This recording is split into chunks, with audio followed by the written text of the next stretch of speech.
Gary, you spoke at the end of the last match about how a lot of the players were probably playing one game too many, and perhaps their fitness levels were affected. So with that, how important has this break from matches been? Yeah, it's been brilliant. It's allowed us to recover certain players, work other players, and start to see players who were injured back working with the team. Vinnie Harper, Demi Mitchell have been involved in some of the training sessions. No contact yet, but great to see them involved with their teammates again. Reece Cole, Ed James have been running on the grass. So that time where you don't have the game and you have a period of days, 7 to 10 days, where you can get the players together and get everyone back in hopefully the same place is very good. And then on Sunday we're all back in preparing for Shrewsbury and another really difficult game.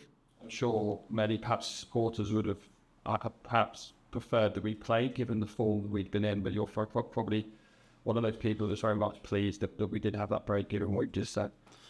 Yeah, I think so. I think 3 games in a week is very difficult. I think, we would have ideally liked to probably have rested a few more players, but because of the injuries we've had and the lower number within the squad, we couldn't really do that. But you could see in the last game, players were really giving everything, but at their limit in terms of the physical output that they had gave in those 3 games. So it was a massive effort from everyone, a great return in terms of points, and then it was a great moment to reset, regroup, look at the areas we can be better, because there's still loads of areas we can be much better, and then get back into it on Thursday night.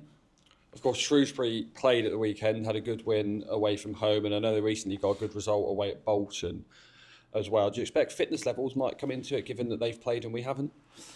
No, I don't think in terms of the Saturday-Thursday game, I think they've got plenty of time to recover and be, at their best physically.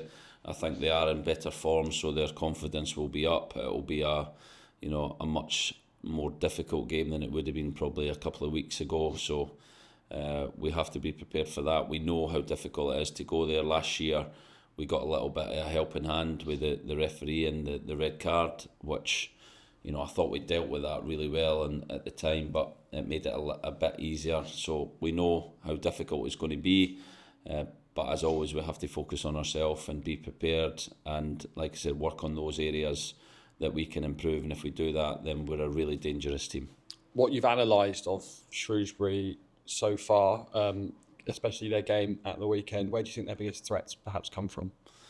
Yeah, Dan Green went to the game. I watched the game on Sky at live, and then we've looked at it back. They've changed slightly in the last 2 games. They've went 5-2-1-2, so from their normal 4-2-3-1, they've changed their formation. They're a much more aggressive team. They're more direct than they have been. And that has got them great results. It's got them 7 goals in their last 2 games. So that change has been a very positive change for them that we will have to deal with. But we have to, again, always, as we do, focus on our identity, our way of playing, and try and dominate the game and play the game the way we want it to be played. Obviously, the game is live on Sky Sports on Thursday night. How easy will it be for the players to forget that and almost don't worry about the cameras and just focus on the game? Every game's on Sky now, Craig, isn't it? True, to be fair. Main event, though. We're on main event, yeah. Main event. If it's the main event, then hopefully we show our identity and our way of playing, and we show ourselves off in our best light, and that should be a great motivation for players to show the world or everyone that tunes in at 8 o'clock on a Thursday night how good a team we are, how good individually we are, and show Exeter City in a really positive light. It'll be better than EastEnders, I'm sure. Good number travelling up as well for Thursday night. It's not an easy day for supporters, so it's fantastic to see their support in midweek, just like we did at Orient a couple of weeks ago. Yeah, amazing. It's easy for us. We go Wednesday. We have top hotels, great food. The players will be fully prepared, but for our supporters who work, the travel, the time it's going to take to get there, the time to get back very late and possibly have to go to work the next day, another incredible effort. I know there's probably 200-300 already going. Hopefully there's more than that on the night. But whoever can get there, you're very much appreciated, and we need all the support we can get to get behind the team and hopefully get you another victory. Of course, it was the international break. Ilmari Niskanen and Josh McGuinness were away with Finland and Northern Ireland. Indeed, Northern Ireland play again tonight. Do you expect both of those players to be at least in the squad and available for Thursday?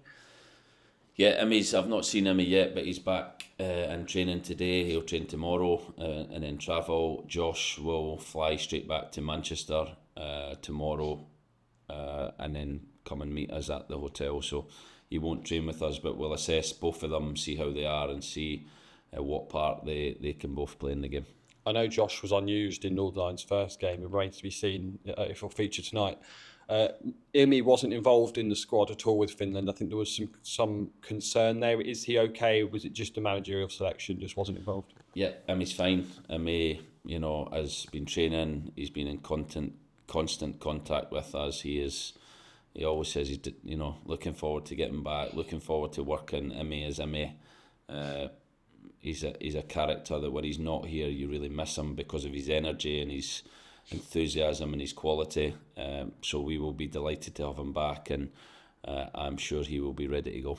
You mentioned at the start of the interview some of the players that are close to returning and back on the field. Other than those players, no other concerns about player availability for this match? No, everyone is fine. Everyone is rested, recovered.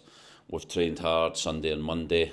Today will be more tactical, tomorrow tactical, and everyone is ready. And it's now becoming more difficult, and hopefully that continues to not just pick a team but pick the 18, the finishers, and like I said, that's a great challenge for me to have, and it's not easy because we're starting to leave good players out of the 18, not just the 11.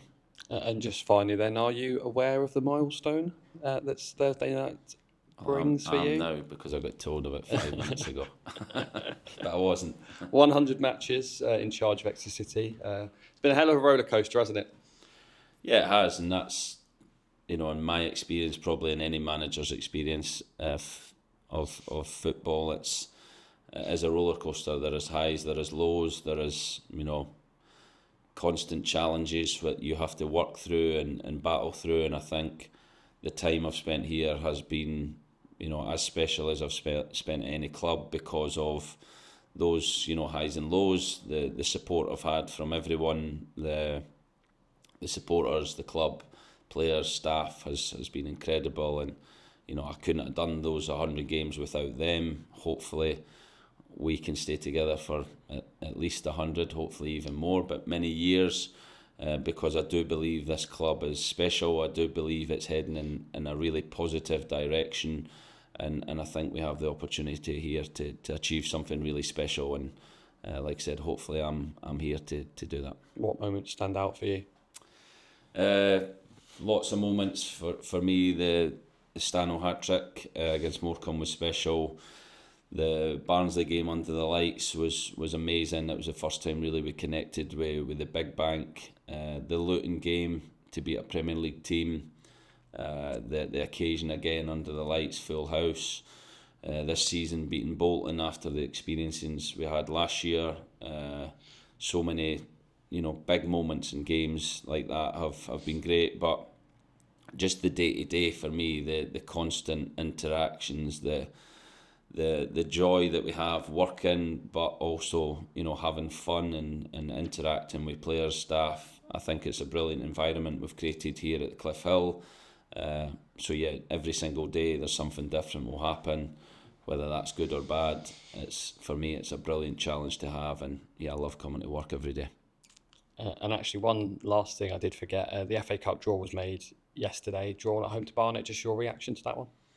Yeah, delighted we've got home draw. We don't need to travel, which is always a big boost, especially when the FA Cup we could end up anywhere. But make no mistake, it's a really difficult game. I think any time you get a team that's winning games, that's top of the league, that's confident, and no matter what league they're in, it's going to be a really challenging game. So would have preferred an easier game, but the fact it's at home, I'll take that, and it'll be a really big challenge when it comes along, and we'll need to be fully prepared and ready when it does.